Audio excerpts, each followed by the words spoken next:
Page number 374।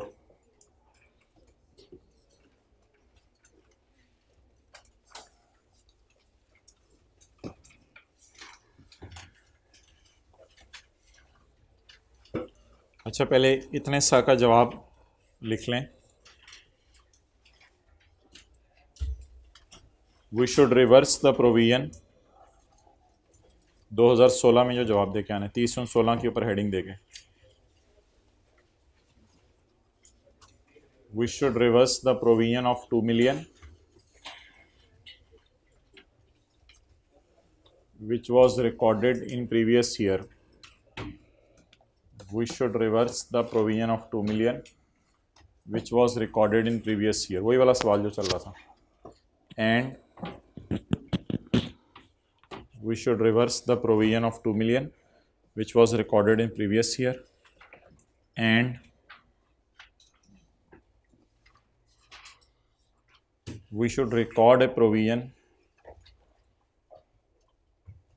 and we should record provision in such a way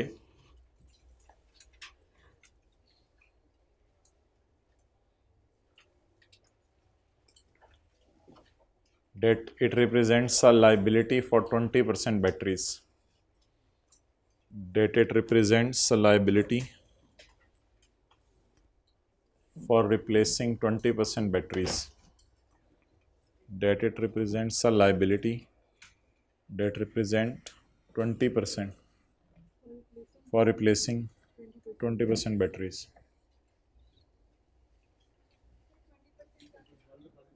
That we should record a liability that should represent replacing 20% batteries.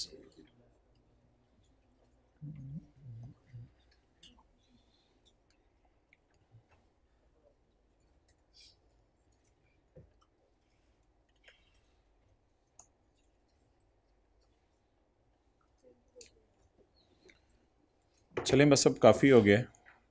आप ख़ुद पढ़ें point B.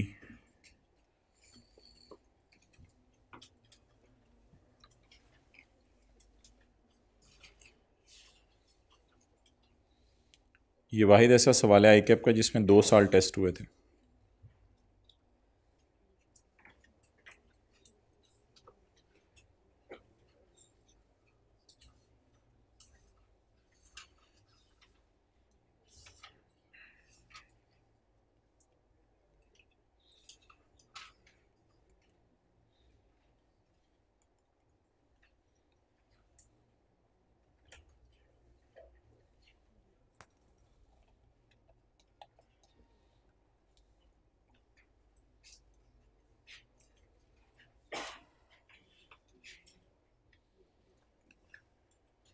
इन जुलाई 14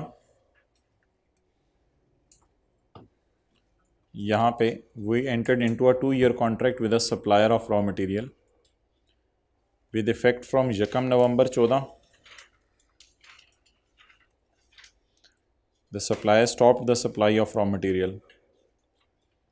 हम गाड़ियाँ बना रहे थे, जो बंदा हमें टायर बेचता था उसने टायर बेचने छोड़ दिए। And demanded a price increase, और कहा कि आप महंगे ख़रीदो। टायर आने बंद हो गए। We were unable to meet its sale order. हमने लोगों का टायरों के बगैर वाली गाड़ी ले लो, लोगों ने कहा नहीं। इसका मतलब अब हम केस करेंगे। NL filed a suit. NL ने केस कर दिया, 40 मिलियन मांगा है from supplier on 15 June 15। There is no discussion of IS 10। 15 जून 15 को हमने 40 मिलियन उससे मांग लिया है। ऑन 30 जून 15 लॉयर का ये अंदाज़ा है कि हमें डैमेजेस अवॉर्ड होंगे अप टू 60% ऑफ क्लेम। ये केस जीतने वाली या हमने जो केस किया जीतने हारने वाली परसेंटेज नहीं है please. On 30 June lawyer anticipated date. असल में अब वर्चुअली सर्टन है, प्रॉबेबल है या पॉसिबल है, वो पता चलेगा यहाँ से। NL would be awarded damages, lawyer का ख्याल है या जज ने फैसला सुनाया? लॉयर का ख्याल है कि we would be awarded damages. मेरे भाई, अगर आप किसी के ख़िलाफ़ केस करें ना या तो आपको वो बंदा मान जाए, या जज फैसला सुना दे हक आपके हक में, या इंश्योरेंस कंपनी मान जाए। सिर्फ वर्चुअली सर्टन तब है। लॉयर, अच्छा खुदा ना खास्ता ऐसा कभी सवाल आया नहीं पेपर में, कह दे lawyer anticipated that NL will win is virtually certain, फिर भी आपने उसे वर्चुअली सर्टन नहीं लेना, बिकॉज मैंने ज़्यादा कर दी वैसे, हाँ इसी तरह होगी, बिकॉज लॉयर का ख्याल है ना, लॉयर के ख्याल की तो ये भी कहते हैं, लॉयर कभी भी गारंटी नहीं दे सकता वर्चुअली सर्टन की। तो हाँ, लेकिन जो फिक्रा है उससे कम से कम ये तो ना कहें कि रिमोट चांस है, पॉसिबल तो फिर भी लग रहा है।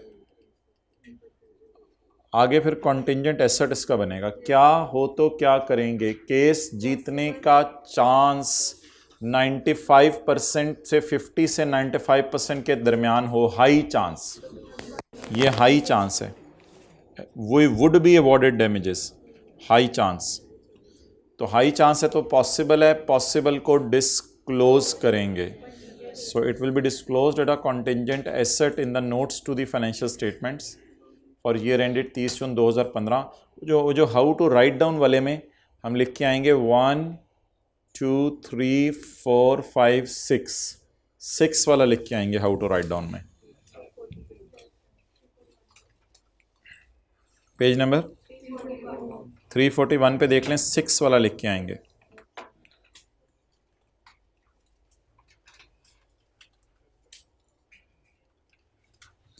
और बस फिर 40 का 60% लगा के बता दीजिएगा, we will disclose a contingent asset of rupees इतने, 40 अरब 60%। 60% केस हारने जीतने वाला नहीं है, 60% ऑफ अमाउंट वो कह रहा है। वो चाल देखो इतनी लंबी मारी। ऑन 15 अगस्त 16, अगले साल की फाइनेंशियल स्टेटमेंट्स ऑथराइज होने से पहले the court decided the case in favour of us, और हमें डैमेजेस उसने अवॉर्ड किए हैं 30 मिलियन। बस ठीक है, इसको हमारे साल पे लाकर रिकॉर्ड कर दें, कोई मसला नहीं। As it relates to events that existed at, बल्कि पुरानी बैलेंस शीट से ये मसला एग्जिस्ट कर रहा था, तो इसलिए इट इज़ वर्चुअली सर्टन। तो अब पेज नंबर 341 वाला 5 लिख के आएंगे हम। रीइंबर्समेंट नहीं है ये, रीइंबर्समेंट में 3 पार्टीज आती हैं, ये बस 2 पार्टीज हैं, हम और हमारा सप्लायर जिससे हम टायर खरीद रहे हैं। सो अब तो थोड़ा थोड़ा याद होने लगी हैं चीज़ें। ₹30 million is virtually certain to be received because it is decided by court. However, the decision after the balance sheet date relate to circumstances that existed at balance sheet date, therefore it is an adjusting event. तो ये भी थोड़ा सा touch कराएंगे उसका। अच्छा, अब इधर नो एंट्री, ये तो वैसे ही मैं एंट्रीज के अतबार से बात कर रहा हूँ, और इधर एंट्री होगी रिसीवेबल डेबिट, नहीं एक्सपेंस क्यों credit, it is not reimbursement, it should be recorded as an asset now. Virtually certain को एसेट रिकॉर्ड करेंगे जी। 24 का रिकॉर्ड नहीं किया, डिस्क्लोज किया। अब वो तो डिस्क्लोज ही है ना, उसकी तो एंट्री पहले ही हुई हुई, तो उसे रिवर्स करना, या वो उसको नोट को तो नहीं रिवर्स करते, एंट्री को रिवर्स करते हैं। भाईजान बादशाही मस्जिद से जुमा भी क्लास हो गए, जुमा भी पढ़े और भी बड़े काम किए ने, आ भी गए भाई, अंदर का जज्बा चलाते भाईजान। दसो की कीता है विच, दसो क्यों टाइम ज़ाया होया, दसो दसो सच्ची सच्ची दसो, दसन वाले। सो अच्छा, मैं वो पश्तो और पंजाबी बोल रहा हूँ। मैं एक्सपेंस को तब रिवर्स करेंगे जब पहले प्रोविजन बुक की हो।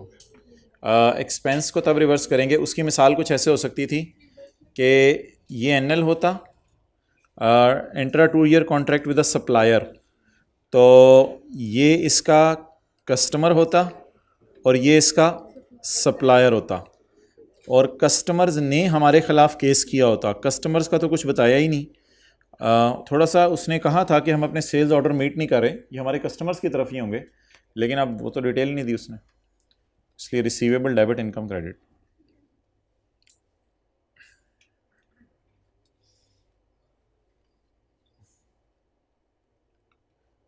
अच्छा, ये एक सवाल आया था पेज 381 पे, required discuss how each of the above matters would affect the profit. अच्छा, इसका क्या मतलब है, how it would affect the profit? हाथ खड़ा करके कोई बताए, हाथ खड़े करके, हाथ खड़े करके।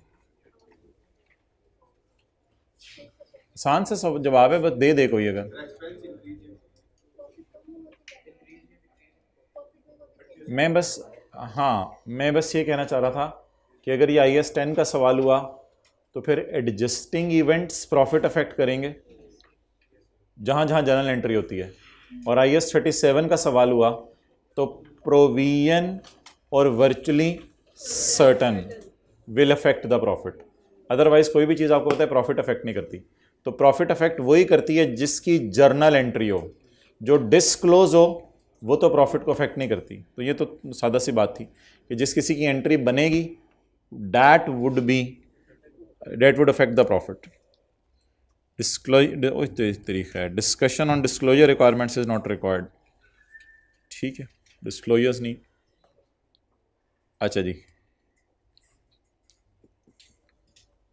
2021। You are finance manager of Tibet limited and you are standing on 1 February 2021।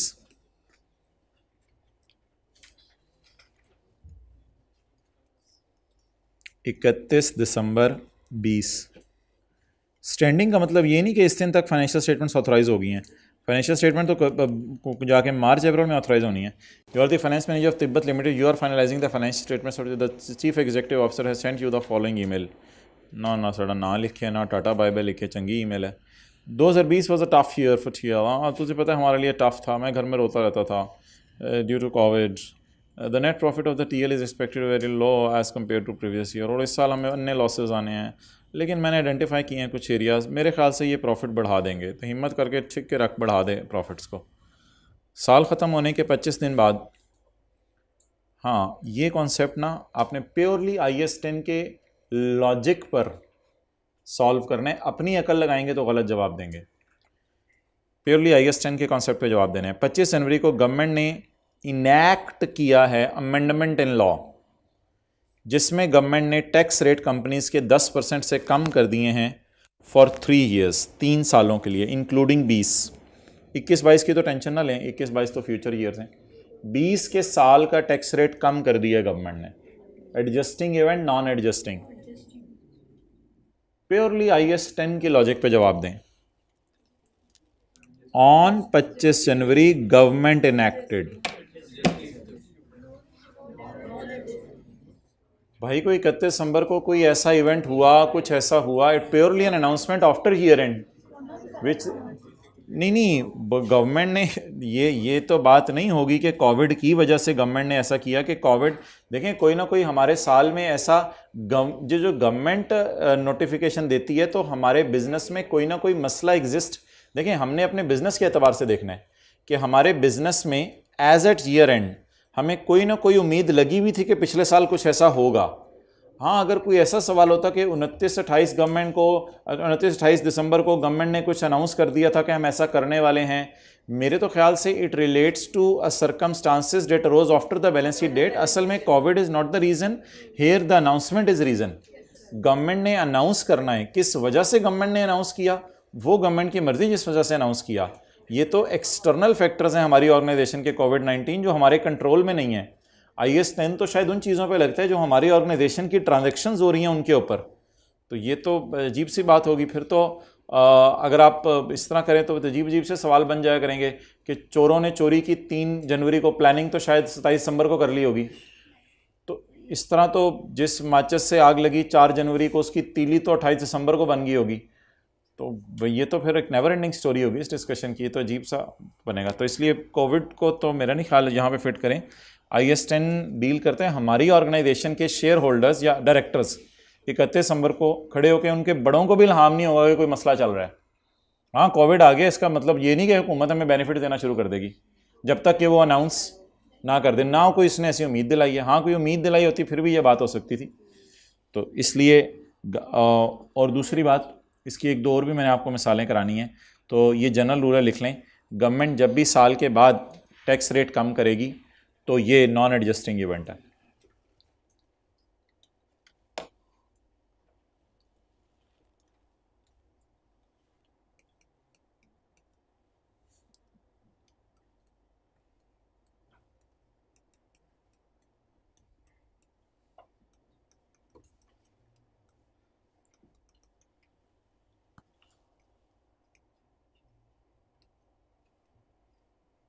अच्छा, अब स्टोरी बड़ी इंटरेस्टिंग होगी। हमें IS 12 अब ध्यान में लाएं, हमें हमारे साल खड़े होकर अगले साल का रेट नहीं पता चला कि वो यूज करें, वो एडजस्टिंग होता था। हमें हमारे साल खड़े होकर अगले साल का रेट पता चल जाता था, तो मैं कहता था वो यूज करें।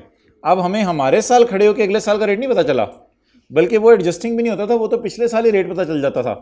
तो हमें हमारे साल खड़े होकर अगले साल का रेट नहीं पता चला, हमें अगले साल हमारे साल का रेट पता चला है। तो अब मोहतरम हम जो है हमारे साल का करंट टैक्स और डेफर टैक्स सारा का सारा कैलकुलेट कर लेंगे 35% पे। और अगर हमें ये टैक्स की अमाउंट मटेरियल है, अगर करोड़ों रुपए में टैक्स है, हो सकता है हमारे लॉसेज में हमारा टैक्स हो ही ना। तो अगर हमारा टैक्स करोड़ों रुपए अरबों रुपए में है और हमें मटेरियल लगता है, so if it is material then we will disclose in the notes to the financial statements. But ये बात नहीं करके आनी थी, बिकॉज उसने कहा था discussion on disclosures is, so just आपने ये बता के आना था, does it relate to circumstances that existed at balance sheet date और does it relate to circumstances that arose. तो गवर्नमेंट अनाउंसमेंट लिखें after the year end is an indication of a condition that arose after the balance sheet date. Government announcement after the year end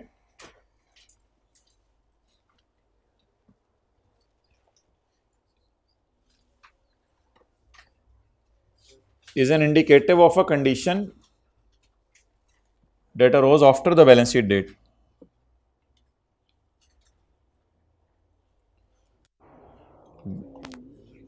Conditions that arose after the balance sheet date.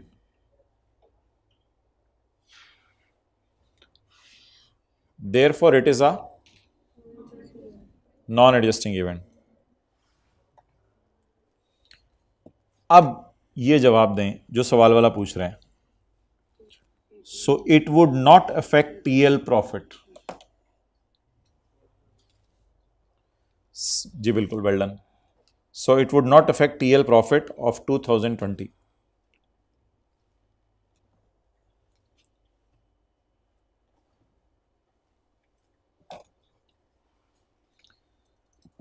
अच्छा जी, point 2. The exchange rate has risen from 150 to 162. To 162 when? To 162 when? पता होना चाहिए ना, from to. ये मैंने कहा था, ये आप सवाल के अंदर थोड़ा सा समझें, ये ऊपर जो लाइन लिखी है वो पूरे सवाल के लिए है। The exchange rate has risen from 150 as on 31 December to 162 as on यकम फरवरी 2021। जिस दिन हम खड़े हैं उस दिन रेट चेंज हो गया है। हमारे अच्छे खासे डेटर हैं क्योंकि हम बहुत ज़्यादा एक्सपोर्ट सेल करते हैं। बिल्कुल IS 21 कहता है कि बैलेंस शीट डेट वाले डेटर्स पे आपने रखना है। हम इसको 150 पे रखेंगे, हम इसको 162 पे नहीं लेके जाएंगे। तो जो change in exchange rate after the year end relate to circumstances, लिख लें, the change in exchange rate after the year and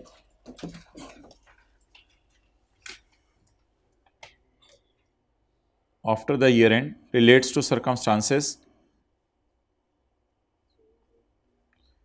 exchange rate, जिस तरह टैक्स रेट चेंज हुआ था, change in exchange rate after the year end relates to circumstances, सरासी की call आ गई है इसको, relates to circumstances that arose after the balance sheet date. So therefore it is a non adjusting.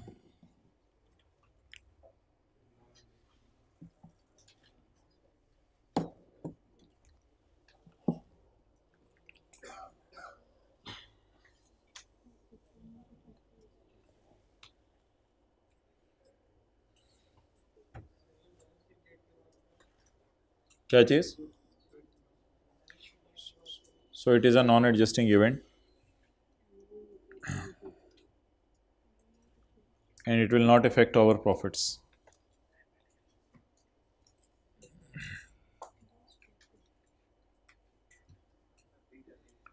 वैसे तो सरासिफ के आने की कोई ख़बर नहीं आई, लेकिन ठीक है, 1-2 मिनट आप लोगों ने क्लास में सेट भी होना होता होगा। अगला कोई एक आधा सवाल हम कर लेते हैं। मीनवाइल आप लोग जाना चाहते हैं तो जा सकते हैं।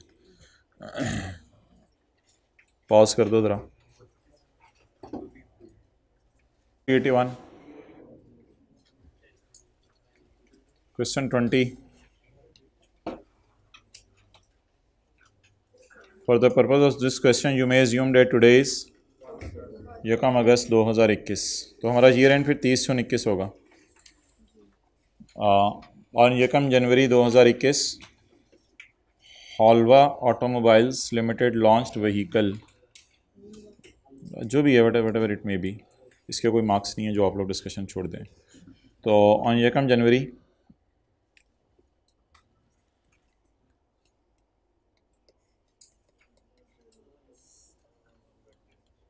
यकम अगस्त को हम खड़े हैं। Halwa automobiles launched vehicle with the brand name of Deluxe, जैसे उन्होंने एक लैपटॉप लॉन्च किए थे क्वेश्चन 1 में। In March 2021 reports for circulating social media that carbon emissions with deluxe exceed the regulatory limit. Government ने कोई लिमिट बनाई होगी कि इतनी कार्बन आप फेंक सकते हैं, तो उससे ज़्यादा कार्बन फेंक रहे हैं। इन मई 2021 HAL announced to halt the sales of Deluxe upon receiving an inquiry from regulatory authority. On 1 June 2021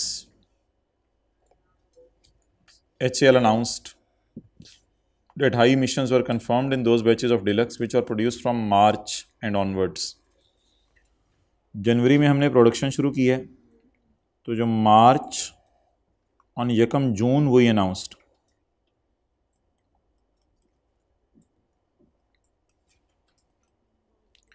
on 1 जून, अब ये सारी अंग्रेज़ी है। ऑन 1 जून वी अनाउंस्ड, 1 जून को हमने अनाउंस किया है that high emissions were confirmed in those batches of Deluxe which were produced from March and onwards, यहाँ तक मार्च अप्रैल। 1 May we announce to halt the sales of Deluxe, तो ये इन्हीं महीनों के अंदर, मार्च अप्रैल के अंदर। 1 मई को तो हमने सेल भी बंद कर दी है, तो मेरे ख्याल से फिर प्रोडक्शन भी बंद कर दी होगी। Which are produce from March and onwards due to defect in assembling of emission kit. वो जैसे सिलेंसर के पीछे से धुआं निकलता है तो कोई अंदर किट लगी होती होगी, तो वो किट ख़राब थी। Customers can get the defect fixed from authorise dealers, क्योंकि गाड़ियाँ खुद तो नहीं बेचते, गाड़ियों के तो आगे डीलर होते हैं, वो गाड़ियाँ बेचते हैं फ्री ऑफ कॉस्ट फ्रॉम अगले साल। तो उससे तो कोई फ़र्क नहीं पड़ता, आप अगले साल आके चीज़ें लेंगे। अनाउंस तो हो गया ना ऑन 1 जून, कंस्ट्रक्टिव ऑब्लिगेशन तो बन गई है। एक और चीज़ अनाउंस की है कि सेल ऑफ डिलक्स इंशाल्लाह हम अगले साल शुरू करेंगे, और मई और जून में कोई सेल नहीं हुई, मई और जून में कोई सेल नहीं हुई, सेल अगले साल शुरू करेंगे। Senior management has summarise the following financial implications of above matters. On 10 June 2021 a penalty of 20 million was imposed by regulatory authority. 10 million in June 21, on 10 June 21 penalty of 20 million was impose by regulatory authority. 10 जून को penalty 20 million की impose कर दी है regulatory authority ने। On 25 July an additional penalty of 2 million was impose due to non payment of penalty within 40 days. HAL has decided to challenge the additional penalty on the relevant forum. अच्छा, 10 जून को एक penalty लगी है 20 million की, 10 जून को एक पेनल्टी लगी है 20 मिलियन की which was imposed bye regulatory authority. On 25 जुलाई हमारे साल एक एडिशनल पेनल्टी लगी है 2 मिलियन की which was imposed due to non payment of penalty within 40 days। अच्छा, ये पेनल्टी कब तक पे करनी थी? On 10 June a penalty was imposed, और पे नहीं की 40 दिनों में। कब तक पे करनी थी? इसके 40 days कब पूरे होने थे? 20 जुलाई। तो 20 जुलाई तक गवर्नमेंट इंतज़ार करती रही होगी कि ये लोग पेनल्टी लेके आ जाएं, लेकिन हम पेनल्टी नहीं लाए होंगे। अस्सलाम वालेकुम। ठीक है भाई, जज़ाकल्लाह। सरासिफ आ गया। अच्छा, तो अब थोड़ी सी बहस कर लेते हैं कि पेनल्टी की प्रोविजन 20 मिलियन की बनानी है या 22 मिलियन की। 20 मिलियन क्यों लगी है? बस लगी है पेनल्टी, ये सारी कहानी पीछे हुई है। 20 मिलियन तो इस वजह से, हाँ मैं तो 1 मिनट, हाँ गुजर, लेकिन हम कहाँ खड़े हैं? 40 दिन गुजर जाएंगे तो मेरे डियर दूर की बात है, हम 1 अगस्त 21 को खड़े हैं। हमें तो सब पता है क्या हो गई हमारे साथ।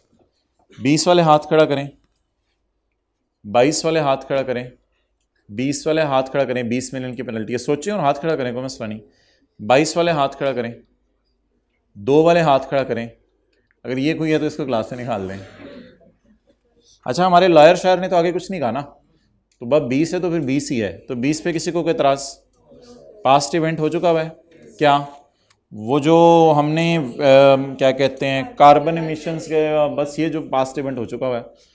तो अच्छा, ये जो 2 मिलियन की लाइबिलिटी है ये क्यों राइज हुई है? अच्छा, इसका पास्ट इवेंट क्या है जो हमारे साल हुआ है?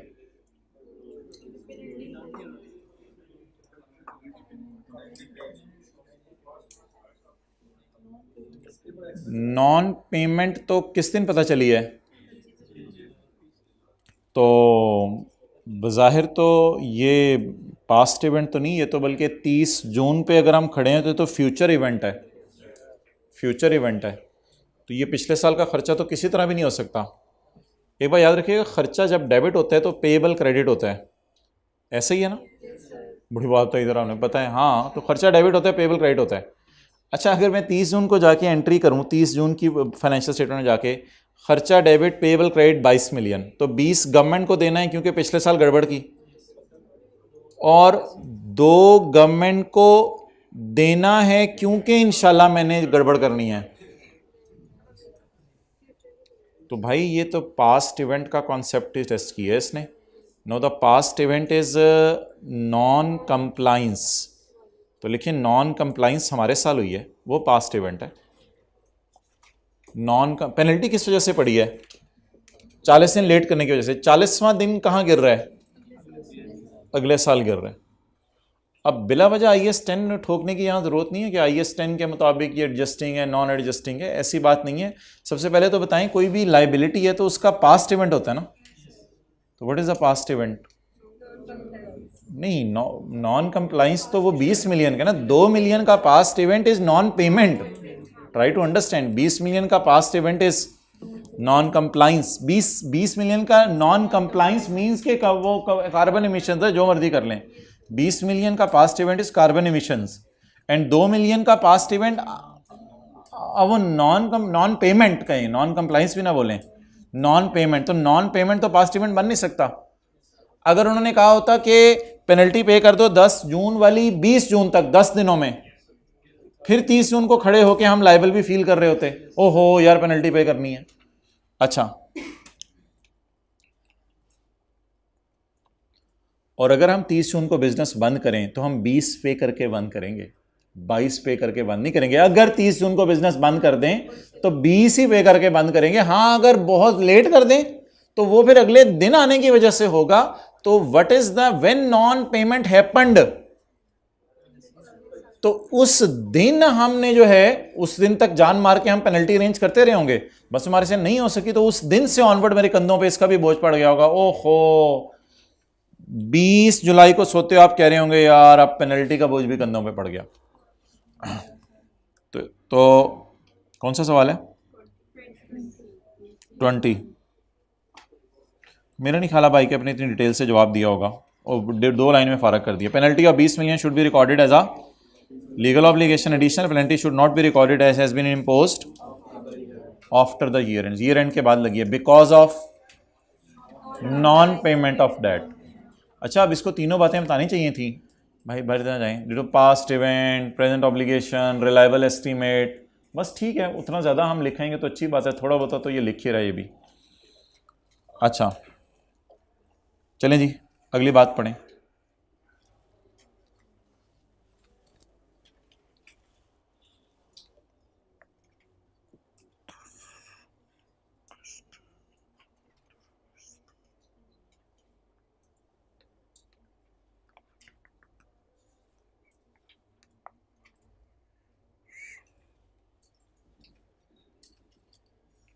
जी, डिफेक्ट इन एग्जिस्टिंग इन्वेंट्री। ये बिकी हुई गाड़ी हैं या जो पड़ी हुई हैं? ये तो हमारी आपस की बात है, इंटरनल बात है ऑर्गेनाइजेशन की। तो defect in existing inventory, inventory पे कौन सा स्टैंडर्ड लग रहा होगा? एग्जिस्टिंग इन्वेंट्री पे IS2। Defect in existing inventory of deluxe will be fixed bye HAL। हम will be fixed by us at its factory in the month of August. The rework estimated repair cost, the rework will cost 15 million.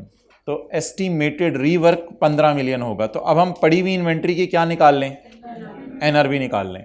And a loss of profit, ये loss of profit क्या होता है, loss of profit due to temporary suspension of production will be 30 million. और क्योंकि हमने production रोक दी है, इस वजह से हमें जो प्रॉफिट आने थे वो प्रॉफिट, उसकी वजह से कितना लॉस होना है, 30 million. Very simple, rework cost 15 million should not be recognised. ये प्रोविजन नहीं है, इसलिए उसने लिखा शुड नॉट बी रिकॉग्नाइज्ड। हालांकि ये लाइन ना भी लिखता तो कुछ भी नहीं, मेरे ख्याल से अगली लाइन ज़्यादा इंपॉर्टेंट है। तो मेरे भाई आपके पास ख़राब इन्वेंट्री पड़ी हुई है ना, ख़राब इन्वेंट्री पड़ी हुई है, टूटी इन्वेंट्री पड़ी हुई है, इसको रीवर्क कराना इज़ नॉट अ प्रोविजन। किसकी तरफ लाइबल फील करें, अपनी तरफ। आपके पास मोबाइल टूटा हुआ पड़ा है घर में, अब आप अगर कहें मैं लाइबल फील कर रहा हूं तो आप पागल हैं, आप अपनी तरफ लाइबल फील कर रहे हैं, ठीक है।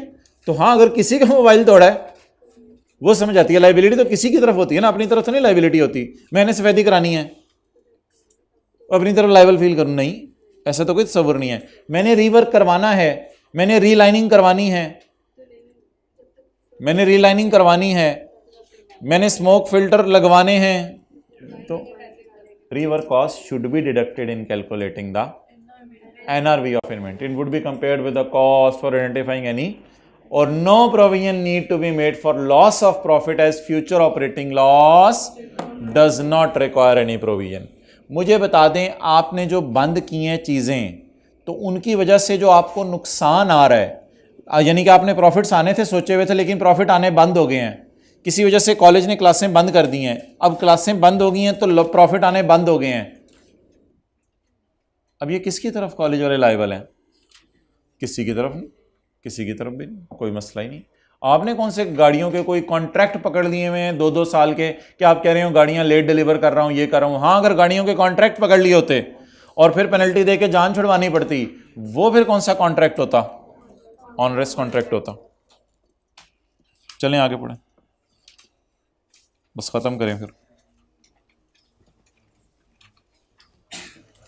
Defect in all vehicles sold during March to May, ये मार्च टू मे व्हीकल्स बिकती रही है ना, मार्च टू मे, यकम मे से हमने बनानी बंद कर दी है, बिक तो रही होंगी, बेचनी तो defect in all vehicles sold during March to May will be fixed by authorised dealers in July and August. ये ना, ये वाली कहानी है, customer can get the defect fixed from dealers from यकम जुलाई। यकम जुलाई से आप डीलर से सही करवाना शुरू कर दें। तो defect in all vehicles sold during March to May will be fixed bye dealers, लफ्ज मैच कराएं, डीलर्स डिफेक्ट को फिक्स करना शुरू कर देंगे, कब से, जुलाई एंड अगस्त। तो कोई मसला नहीं, पास्ट इवेंट तो मार्च और मई में हुआ है ना। The cost will be reimbursed to dealers, और हम डीलर्स को फिर पैसे देंगे at the end of each month on the basis of actual number of vehicles fixed. Though HAL is legally bound to fix the defect in all vehicles, which will cost approximately 50 million, management estimate that only 85% of customer will get their vehicle fixed. बस फड्डा इसके ऊपर है, reliable estimate उसने आपसे लगवाना है कि 50 million का आप लगाएंगे या 50 सिर्फ 85% का। दो management is legally bound to fix the defect in all vehicles which will cost 50 million, however management estimate that only 85% of customers will get their vehicle fixed. भाई बिजनेसमैन की सेंस एक होती है, थोड़ा सा सोचें और अकल लगाएं कि कॉलेज वालों, मिसाल के तौर पे कोई वजह हुई, कोई ऐसा हो गया कि टीचर किसी वजह से नहीं आ सका, अब आखिरी 1-2 टॉपिक फारग हो गए, तो बच्चे कोई थे, वो किसी और FSC की बात कर रहा हूँ, बच्चे कॉलेज में फ़ेल हो गए। तो बच्चे जब फेल हो गए तो कॉलेज वालों ने कहा हाँ यार बच्चों को हम कंपनसेट करते हैं, लेकिन किसी आने वाले ने बताया यार वो बच्चों को कंपनसेट करना दूर की बात है, लाहौर वालों ने आ जाना है, बाहर वालों ने कहना है इतने पैसे खर्च करके जो है वो पैसे लेने आए और ये करें वो करें, किसने आना है।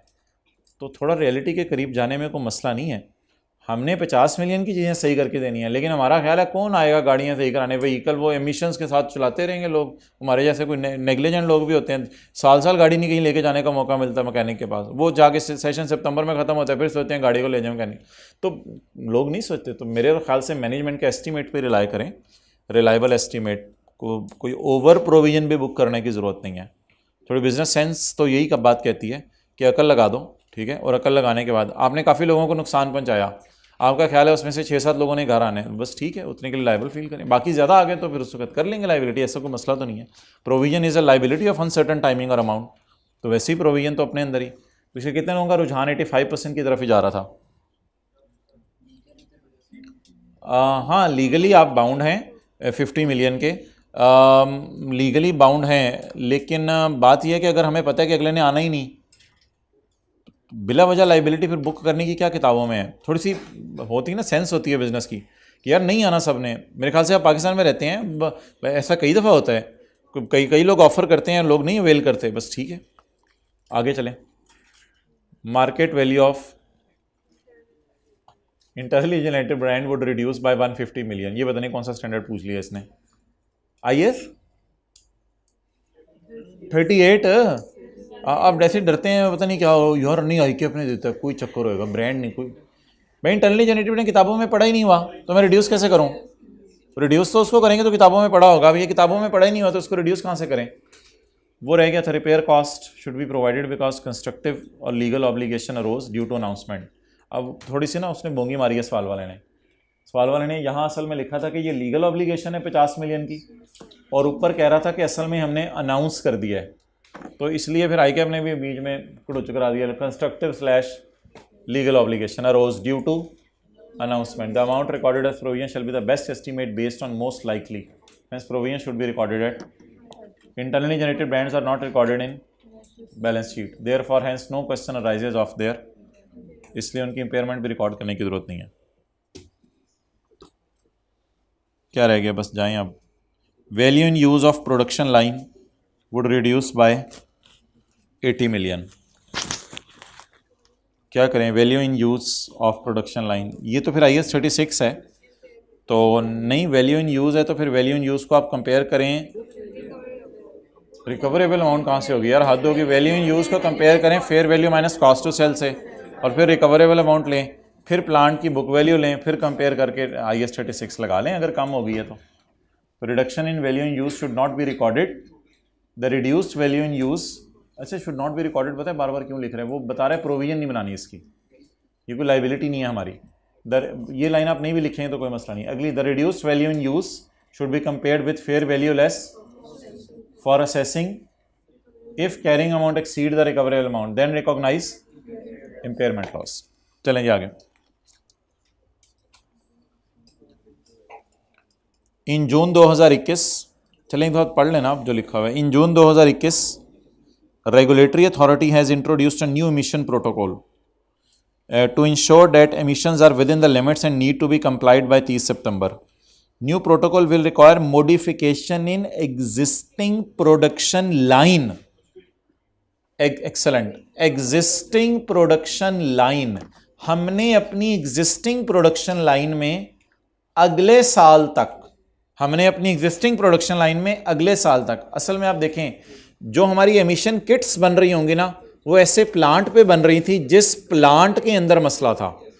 अब उसने कहा कि अगले साल तक, जून में गवर्नमेंट ने कहा है अगले साल तक आप ऐसा करो कि आप ना अपना प्रोडक्शन प्लांट वगैरह सेट करके ना इसको सही कर लो। कुछ भी नहीं करेंगे। मैंने तो आपको यहां तक कहा था कि अगर बैलेंस शीट 30 सितंबर की भी आ जाए तो कुछ नहीं करना। अभी तो हम 30 जून पे खड़े हैं।